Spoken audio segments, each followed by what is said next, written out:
Mother,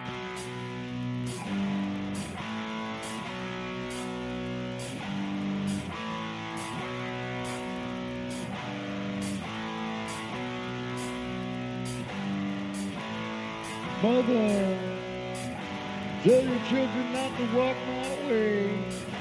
Tell your children not to hear my words, what they mean, what they say. Mother. Hello, it's Fuck the Media. Can you keep them in the Pre-debate coverage right here on Fuck the Media. My name is Rod. And, oh my God, you'd swear to Christ that the most important media event ever is about to take place in, a mere hour and 8 minutes from now?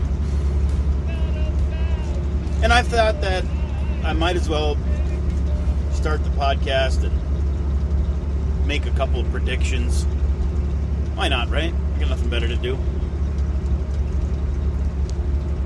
Let's start with Hillary Clinton. And again, none of these predictions are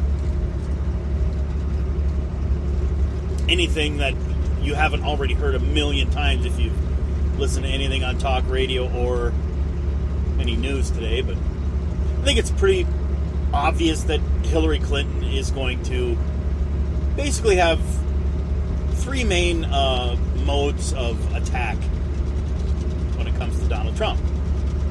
I think first, the first and most prevalent attack will be to paint him a racist bigot. I'm sure there will be a lot of discussion about what's going on in Charlotte, North Carolina. There'll be a lot of discussion about Black Lives Matter, things like that, and she will use all of those to do her best to paint him out as a racist, because she desperately needs to improve her standing with African Americans. Beyond that, of course, and as I said, that'll be her first mode of attack. That'll be the most prevalent one. Second will come the sexist and misogynist attack, because she is a girl after all, and she likes to, if I'm playing the woman card, then deal me in. Well, she's all in a woman card. So I think secondarily she will attack him and paint him and use his own words and past things that he said to try and make the case that he is a awful sexist, misogynist boob. And then third and finally, she will just harp at how unfit he is. She will constantly take every opportunity she can to reference the nuclear codes and his you can't trust a guy that can be baited by a tweet with the nuclear codes. That'll be another avenue she'll go down over and over again. I think it will be a lot of a broken record on those 3 points, peppered with a lot of policy, a lot of numbers, a lot of citing of different historical events, and she'll try to show her fitness as commander-in-chief by citing a lot of military shit, which will open up the door for, of course, Trump to go after her on Benghazi. But I think she'll do a lot of that as well. She will be a nonstop policy wonk, as it were, citing chapter and verse, a lot of, basically the blah, blah, blah, the shit that most of us tune out and go, all right. It's been that way in every debate I've ever watched, to watch these assholes stand up there and try and out-talk each other on what they supposedly fucking know. It's pathetic. The only redeeming quality about this debate tonight is the fact that Trump's a wild card, and you just don't know what's coming from him. Speaking of him, what's he going to do? I don't know. He's pretty unpredictable. I think Trump's going to try to look extremely presidential. I think he's going to do his best to stay calm, cool, and collected. I think he will take the approach of trying to subtly zing her. Again, I heard all day today about how debates are all about zingers, and the media went back through the course of history, all the great zingers of all time. Well, there you go again. Reagan saying that, of course, to Carter, and then I knew John F. Kennedy, and you're no John F. Kennedy. I gotta admit, some of the zingers are pretty goddamn funny. But I'm sure he'll try to use subtle jabs. I don't think he'll go directly after her, because he is at risk of being exposed for exactly what she wants, and that is to paint him as a sexist and a misogynist. You don't pick on girls, you just don't. You know, even if the girl wants to come and, you know, jump in the ring and fight with you, you still can't pick on girls. That's basically what Trump's up against. I think he will... I do have to make this prediction. Now, this one may be out on a limb. I'm going to actually predict something, a moment. Because that's another thing that was talked about today quite a bit, was debates are all about moments.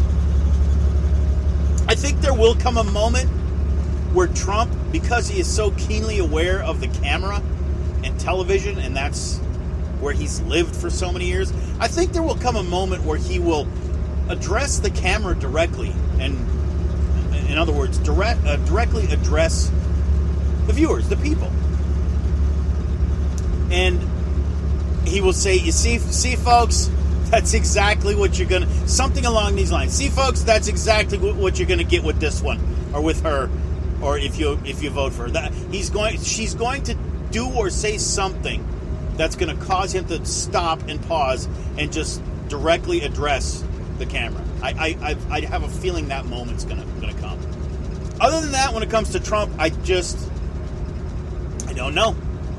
I don't know which one of him is going to show up tonight. Maybe a little of both. I think that's probably what they've been strategizing, is to mix it up and know when to, you know, go, I guess for lack of a better term, go full Trump, or when to rein it in.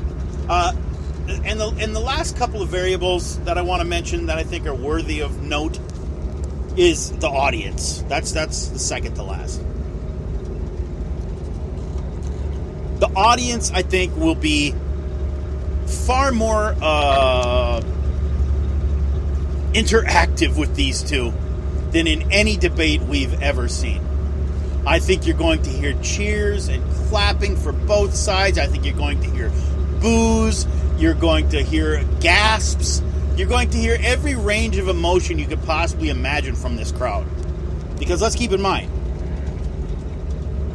there are people there from both sides. Now, it takes place on the campus of Hofstra University. So you're going to have, I think, an audience that leans left. So you're probably going to get a lot more clapping and cheering for Hillary. Just a guess. But I'm thinking it's going to go that way. But there'll be those moments where the crowd will uproariously cheer for Trump, too. Okay, and lastly, but certainly not least, probably the most important thing in this debate, according to everything I've heard all freaking day long, is Lester Holt. Number one, I don't care for Mr. Holt at all. I don't like him in any way, shape, matter, or form. I watched him on, the nightly news. I think he's been there. Didn't like him there. I liked him on that show, What Would You Do? Or something like that, whatever that gotcha show was, where, you know, they put people in funny predicaments where they have to make a moral choice, and then at the end, hi, I'm Lester Holt from ABC News. And he comes out with his thin upper lip, and I didn't like him there either. I've never liked the guy anywhere. I might like him if he was maybe in a war zone somewhere covering that. Probably a good place for Lester Holt. But on the Lester Holt note, just a few prognostications as far as he goes. He will fact check Donald Trump tonight. I believe that's a fait accompli. I think that he will numerous times say things like, Mr. Trump, that's been fact checked. and it's just patently not true. What you just said is I think he will do that a number of times to Trump, and I don't think he will do it once to Hillary. I don't believe he will fact check her once. You want to know why? Because Hillary knows her shit. She can't possibly get anything wrong. There can't possibly be anything that could be fact checked on the smartest woman to ever, the smartest person ever to run for office. I heard that numerous times today as well. She is probably the smartest and the most qualified person to ever run for the presidency of the United States. That's a pretty big set of shoes to fill, don't you think? Wow. Ever. Oh, I think that'll get brought up too. Mr. Trump, you recently claimed that African American communities are in the worst shape they've ever been, ever. Did you really mean ever, or just ever? There'll be shit like that. This stupid fucking horse shit. I guarantee it. Lester Holt's got a pretty heavy task ahead of him tonight. A lot of people watching. And watching him. And he's watched people go before him and try and do these things with these two. And get a lot of shit for it out the other end. By not doing it right or going a little too easy on the Trumpster. I think he's going to go hard and heavy for Trump. And he's going to be kind of hands off on Hillary. And like I said, he's going to make sure that it won't be a Candy Crowley type interview or type debate. Sorry, not an interview. It won't be a Candy Crowley type debate where she's constantly fact checking the conservative nominee or the Republican nominee. Sorry, my phone is plugged here. I'll unplug it. There, it's going to go dead now. I had to try to do this podcast with my freaking phone plugged in. Piece of shit. I had one more point I was going to make, and I had to turn that corner, and my cord got caught in my shifter, and now I'm totally drawing a blank. What was the last thing I want to say? Let's see, Lester Holt, Hillary. It was something else about Lester Holt.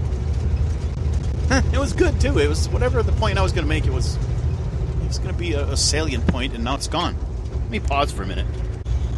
Now I remember. It took me a minute. I'm on a really bumpy stretch of road now, so it took me a minute, but I got my brain back engaged again.